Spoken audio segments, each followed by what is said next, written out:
এক বাদশাহ বর্ণনা দিতে গিয়ে এই আয়াতগুলো নাযিল করেন। বাদশাহ সম্পর্কে রাসূলুল্লাহ সাল্লাল্লাহু আলাইহি ওয়াসাল্লামকে ধারণা দেন এই আয়াতগুলোর মাধ্যমে। এই আয়াতগুলো দ্বারা আল্লাহ রাব্বুল আলামিন আমাদেরকে কি দিক নির্দেশনা দিলেন। এই আয়াতগুলোর মধ্যে আল্লাহ রাব্বুল আলামিন আমাদেরকে দিক নির্দেশনা দিলেন যে যদি কারো কাছে কোনো বাদশাহী চলে আসে, কারো কাছে যদি কোনো সময় কোনো বাদশাহী চলে আসে, তখন বাদশাহী এই সময় কাজগুলো কিভাবে খাটাবে এই আয়াতগুলোর মধ্যে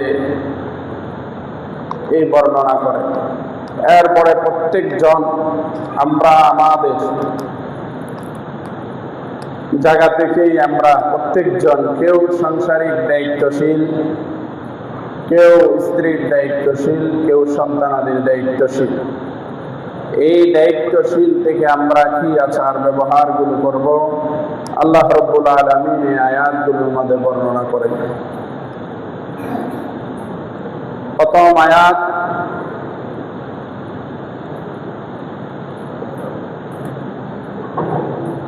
আল্লাহ রাব্বুল আলামিন এই আয়াতের মধ্যে বলেন, ক্বালা আম্মা মান যালামা ফাসাউফা নুআযযিবুহু সুম্মা ইউরাদ্দু ইলা রাব্বিহি ফায়ুআযযিবুহু আযাবান নুকরা। আল্লাহ রাসূলুল্লাহ সাল্লাল্লাহু আলাইহি ওয়াসাল্লামকে অবগত করলেন কার সম্পর্কে? সেই বাদশাহ সম্পর্কে, সারা পৃথিবীতে যিনি সারা পৃথিবীর বাদশাহ ছিলেন তার সম্পর্কে। ওই বাদশার কিছু কথা আল্লাহ কোরআনে উল্লেখ করেছেন। এইখান থেকে আয়াত আপনাদের সামনে পেশ করেছে। বাদশাহ কি বলেন? قال أما من ظلم فسوف نعذبه ثم يرد إلى ربه فيعذبه عذابا نكرا। قال মানে হচ্ছে তিনি বলেন, তিনিকে যার কথা বর্ণনা করা হচ্ছে, তিনি হচ্ছেন বাদশাহ, সারা পৃথিবীর বাদশাহ ছিলেন। তার নাম হচ্ছে যুলকারনাইন। ওই যুলকারনাইনের বর্ণনা দিতে গিয়া আয়াতগুলো এখানে আল্লাহ নাযিল করেন। ওই বাদশাহ কি বলেছিলেন তার প্রজাদেরকে কি বলেছিলেন? ক্বালা যুলকারনাইন বাদশাহ বলেন, আম্মা মান যালামা ফাসাউফা নুআযযিবুহু সুম্মা ইউরাদ্দু ইলা রাব্বিহি ফায়ুআযযিবুহু আযাবান নুকরা। উনি বলেন, আম্মা মান যালামা, যে ব্যক্তি অনাচার করতে থাকবে, ফাসাউফা নুআযযিবুহু, প্রস্তুত তাকে তো শাস্তি প্রদান করব, সুম্মা ইউরাদ্দু ইলা রাব্বিহি ইলা রাব্বিহি, অতঃপর তাকে তার প্রতিপালকের নিকট উপস্থিত করা হবে, ফায়ুআযযিবুহু আযাবান নুকরা, তখন তিনি তাকে কঠোর শাস্তি দিবেন। এক নাম্বার শিক্ষা আমাদের জন্য। উনি বললেন, মান যালামা ফাসাউফা, যদি কেউ কাহার উপরে জুলুম নির্যাতন করে তাহলে তার জন্য কঠোর শাস্তি দিবেন। সুম্মা ইউরাদ্দু ইলা রাব্বিহি, মৃত্যুর পরে তার প্রতিপালকের পক্ষ থেকেও ফায়ুআযযিবুহু আযাবান নুকরা, আযাবের ব্যবস্থা রয়েছে। তারপরে উনি বলেন, ওয়া আম্মা মান আমানা ওয়া আমিলা সালিহান ফালাহু জাযানিল হুসনা। ওয়া আম্মা মান, আর যে ব্যক্তি ঈমান আনবে, আমানা, যে ব্যক্তি ঈমান আনলো, ওয়া আমিলা সালিহা, এবং নেক কাজ করলো, ফালাহু জাযানিল হুসনা, তার জন্য বিনিময় রয়েছে কল্যাণ। ওয়াসানাকুলু লাহু মিন আমরিনা ইউসরা, এবং আমাদের আচরণ তার সাথে নম্র কথা বলবো। আমরা তার সাথে আচার ব্যবহার নম্রতা তার সাথে আমরা বজায় রাখবো। কার সাথে? 2 নাম্বার। 1 নাম্বার কার সাথে কঠোর ব্যবহার, 2 নাম্বার কোন শ্রেণীর সাথে নম্র ব্যবহার। সুম্মা আতবা সাবাবা, উনি সেখানে এই কথাগুলো বলার পরে উনি ওনার পথের দিকে রওনা দিলেন।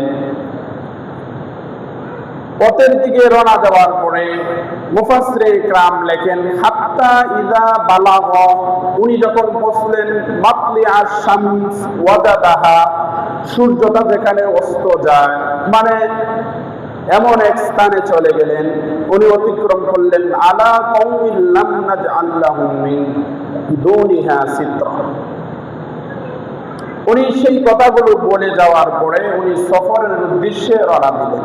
এমন এক জায়গায় চলে গেলেন, এখানে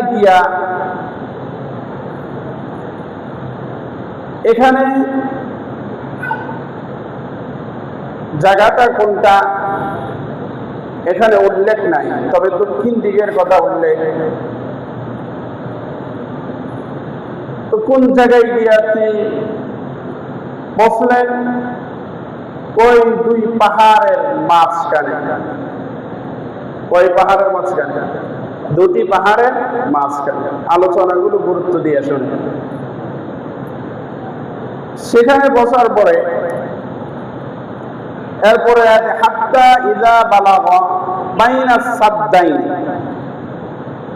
অবশেষে যখন পৌঁছলেন বাইনা সাদ্দাইন, 2 পর্বতের মধ্যবর্তী স্থানে। বাইনা সাদ্দাইন মানে উনি 2 পর্বতের মাঝখানে কি করলেন? পৌঁছলেন। ওয়াজাদা মিন দুনিহিমা কওমা, তখন তিনি কি করলেন? এমন এক জাতিকে দেখতে পারলেন, কওমকে দেখতে পারলেন, সেখানে তারা বসবাস করে। লা ইয়াকাদুনা ইফকাহুনা কাওলা, তারা তার কথা একেবারেই বুঝতে পারছিল না। যুলকারনাইন উনি তাদের ভাষা একবারেই বুঝতে পারতেছিল না। এরপরে আয়াতে কি বলেন? তারা বলল, কারা? ওই যেখানে উপস্থিত হওয়ার পরে যে কওমগুলো ওনাকে বললেন, ওনাকে কি বলেন? ক্বালু ইয়া যাল করনাইন, ইয়া যাল করনাইন, হে বাদশা যুলকারনাইন, ইন্না ইয়াজুজা ওয়া মাজুজা, এমন একটা জাতি এখানে রয়েছে। ইন্না ইয়াজুজ ওয়া মাজুজ, ইয়াজুজ ও মাজুজ সম্প্রদায়, ইয়াজুজ এবং ইয়াজুজা ওয়া মাজুজা। বাদশাকে বলল তারা যে এমন এক সম্প্রদায় সেখানে রয়েছে, তারা কি করে? মুফসিদুনা ফিল আরদি, তারা জমিনের মধ্যে ফাসাদ সৃষ্টি করে, তারা আমাদের উপরে অত্যাচার করে। ফাহাল নাজআলু লাকা খরজান, তারা কি বলল? আমরা কি আপনাকে কিছু চাঁদা সংগ্রহ করে দেব? 3 নাম্বার আমাদের জন্য শিক্ষা। তারা কি প্রস্তাব দিল বাদশাকে? ফাহাল নাজআলু লাকা খরজান, আমরা সকলেই মিলে আপনার জন্য কিছু চাঁদা তুলে দিব, এই শর্তে আলা আন তাজআলা, এই শর্তে যে আপনি নির্মাণ করে দিবেন বাইনানা ওয়া বাইনাহুম, বাইনানা ওয়া বাইনাহুম মানে আমাদের এবং তাদের, আমাদের এবং তাদের মধ্যে সাদ্দান, একটি প্রাচীর। সাদ্দান মানে কি? একটি প্রাচীর। শর্ত কি? আমরা আমাদের এখান থেকে সকলেই মিলে আমাদের কৌম থেকে আপনার জন্য কিছু চাঁদা তুলে দিব, আপনি এই শর্তে যদি রাজি হন, বাইনানা ওয়া বাইনাহুম, আমাদের এবং তাদের মাঝখানে কি করবেন, সাবধান একটি প্রাচীর তৈরি করে দিবেন। এরপরের আয়াতে তাদের জবাবে উনি কি বলেন, قال ما مكنني فيه ربي خير فأعينوني بقوة أجعل بينكم وبينهم ردما। قال বাদশা বলেন, মা মাক্কান্নি ফীহি রব্বি, রব্বি খায়রুন, আমার প্রতিপালক আমাকে যে সম্পদে অধিকার করেছেন তাই প্রচুর। খায়রুন ফাআইনুনি বিকুওয়াতিন আজআল বাইনাকুম ওয়া বাইনাহুম রাদমা। উনি বলেন, রব্বি খায়রুন, আমার প্রভু আমাকে যে সম্পত্তির মালিক বানিয়েছেন এটাই প্রচুর, তোমাদের সম্পদের আমার প্রয়োজন পড়বে না। 4 নাম্বার শিক্ষা, ফাআইনুনি বিকুওয়াতিন, তোমাদের কি প্রয়োজন পড়বে, অতঃপর তোমরা কেবল দৈহিক শক্তি দ্বারা আমার সাহায্য করো।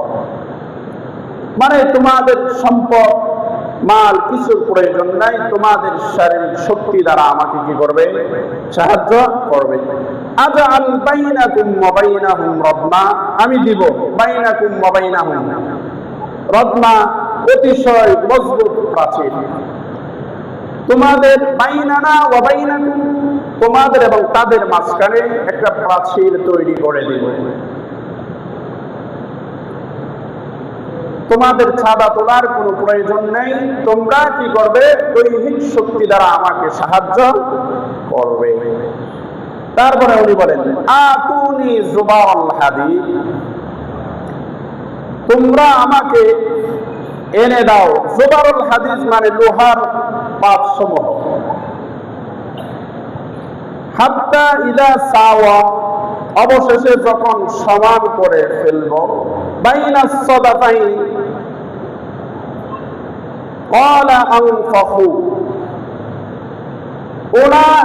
উনি বললেন লোহার পাত আনার পরে ক্বালা উনফুখু, মানে তোমরা কি করো, এটার মধ্যে ফুক দাও।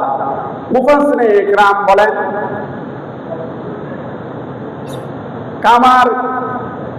কামারের দোকানে লোহা দিয়া দাও, কোরাল, কুন্তি যেগুলো বানায়, এই আয়াতের তাফসীর থেকে তারা গবেষণা করে এগুলো বাহির করেছে।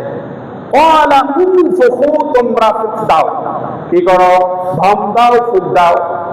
হাত্তা ইযা জাআলাহু নারা, এটা আগুনের মতো প্রজ্বলিত করে ফেলেছে ফুক দিতে দিতে।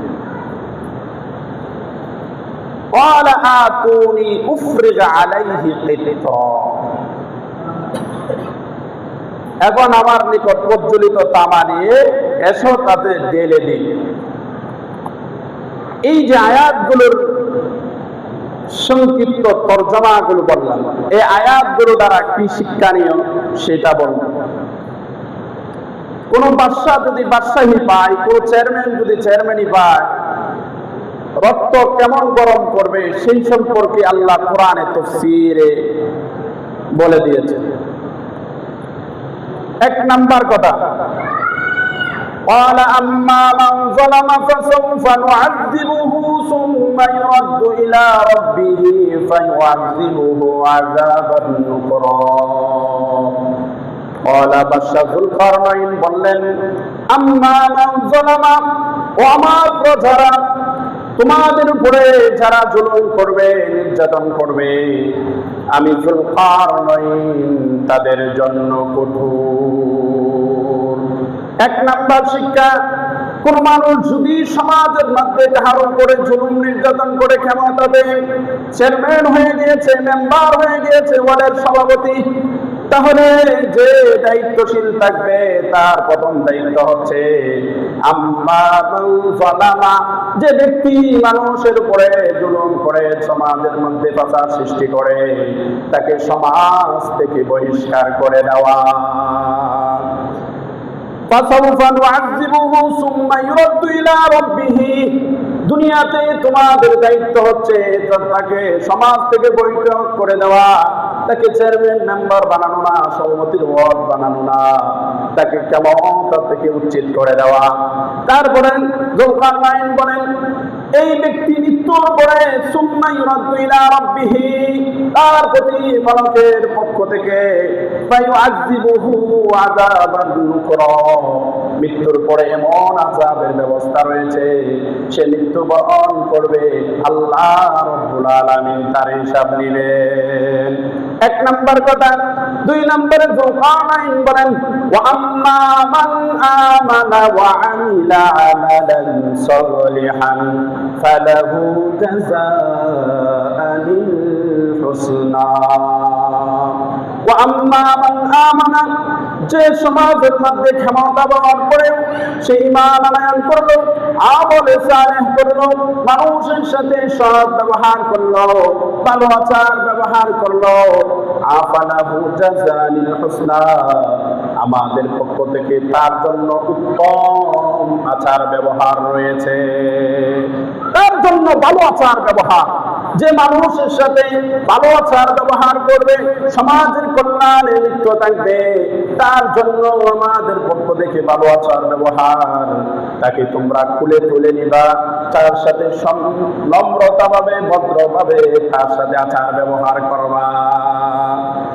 এরপরে তিন নম্বরে যুলকারনাইন বলেন হাত্তা ইযা বালাগা বাইনাস সাদদাইনি ওয়াজাদা মিন দুনিহিমা কওমা, আমি যখন সেই সম্প্রদায়ের কাছে গেলাম তখন তারা আমাকে প্রস্তাব দিল। কি প্রস্তাব? প্রস্তাব দিল ইয়া যুলকারনাইন, হে যুলকারনাইন বাদশা, ইন্না ইয়াজুজ ওয়া মাজুজ মুফসিদুনা ফিল আরদ, ইয়াজুজ মাজুজের একটা সম্প্রদায়, তারা রাতের বেলা সেই দিক থেকে গুহা থেকে বাইর হয়, বাইর হয়ে আমাদের উপরে জুলুম নির্যাতন করে। আপনার জন্য আমরা কিছু সমাজ থেকে কম থেকে আমরা কিছু কি করব, কম থেকে আমরা কিছু চাঁদা তুলবো, চাঁদা তুলে আপনাকে দিব। সত্য হচ্ছে আলা তাজালা বাইনানা ওয়া বাইনাহুম সাদ্দা, আপনি তাদের এবং আমাদের মাঝখানে একটা প্রাচীর তৈরি করে দিবেন।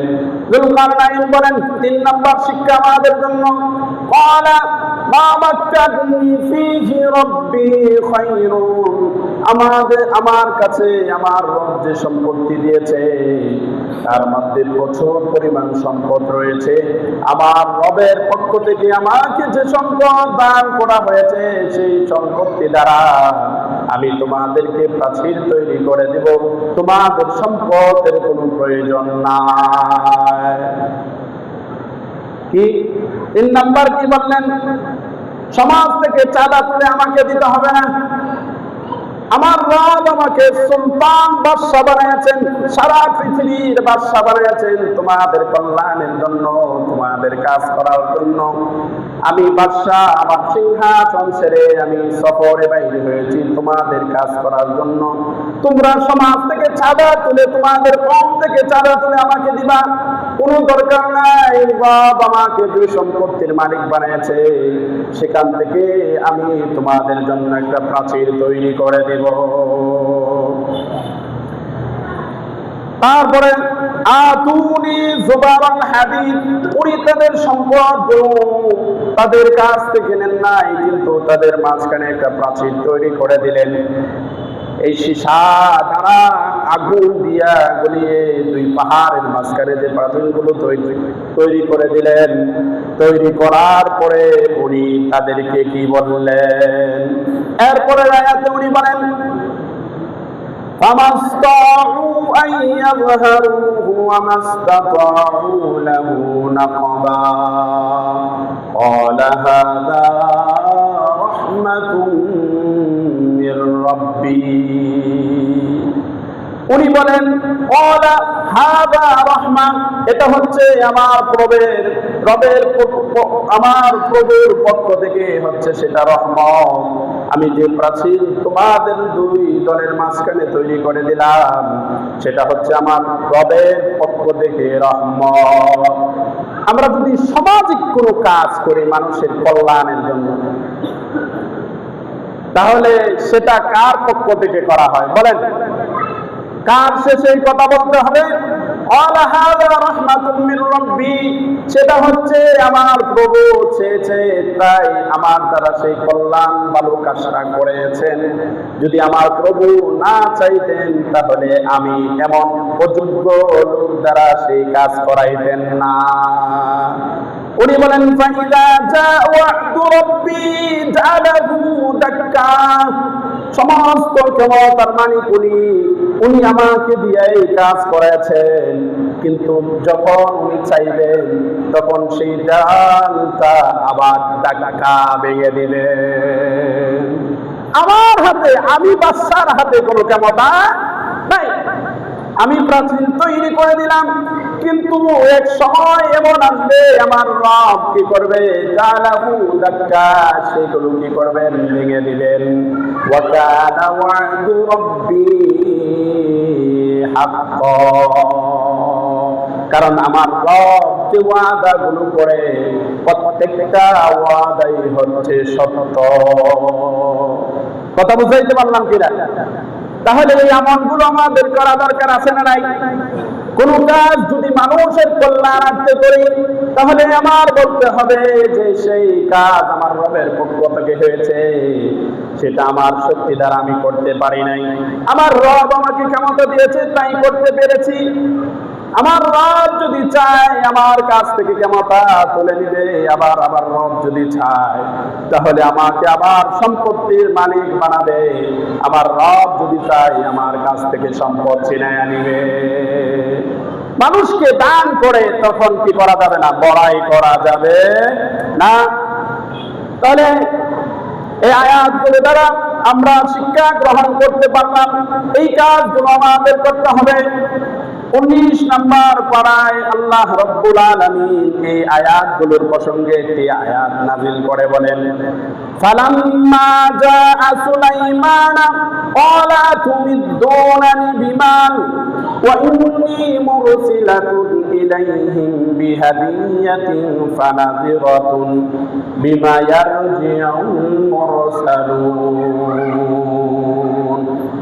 ক্ষমতা পাওয়ার পরে, বাদশা হওয়ার পরে, চেয়ারম্যান হওয়ার পরে, মেম্বার হওয়ার পরে, দায়িত্বশীল লোক হওয়ার পরে করণীয় সুলাইমান আলাইহিস সালামের জামানায় একজন মহিলা ছিল বিলকিস। তিনি শিরক করত। শিরক করার পরে সুলাইমান আলাইহিস সালাম উনি তাকে জানাইলেন, তোমার কারণে সমাজের প্রায় লোকগুলো শিরকের মধ্যে পতিত হচ্ছে। তুমি যদি এই কাজ বন্ধ না করো তাহলে তোমার ব্যাপারে আমি ব্যবস্থা নিব। এই খবর যখন বিলকিসের কাছে যায় তখন বিলকিস সিদ্ধান্ত নিল কি করা যায় এখন। তার বৈঠকের মধ্যে বৈশা তারা চিন্তা করলো সুলাইমান আলাইহিস সালামের জন্য একটা হাদিয়া পাঠানো যায়। কি এটা? হাদিয়া। আল্লাহ বলেন ওয়া ইন্নী মুরসিলাতুন ইলাইহিম বিহাদিয়াতুন। আল্লাহ বলেন বিলকিস পাঠাইলেন বিহাদিয়াতুন, হাদিয়া। আসলে সত্যিকার অর্থে বিলকিস হাদিয়া পাঠাই নাই। কি পাঠাইছেন? ঘুষ। কি পাঠাইছেন? ঘুষ পাঠাইছেন। সুলাইমান আলাইহিস সালামকে কিভাবে কি করা যায়, এই তাদের কাছ থেকে কিভাবে সরানো যায়।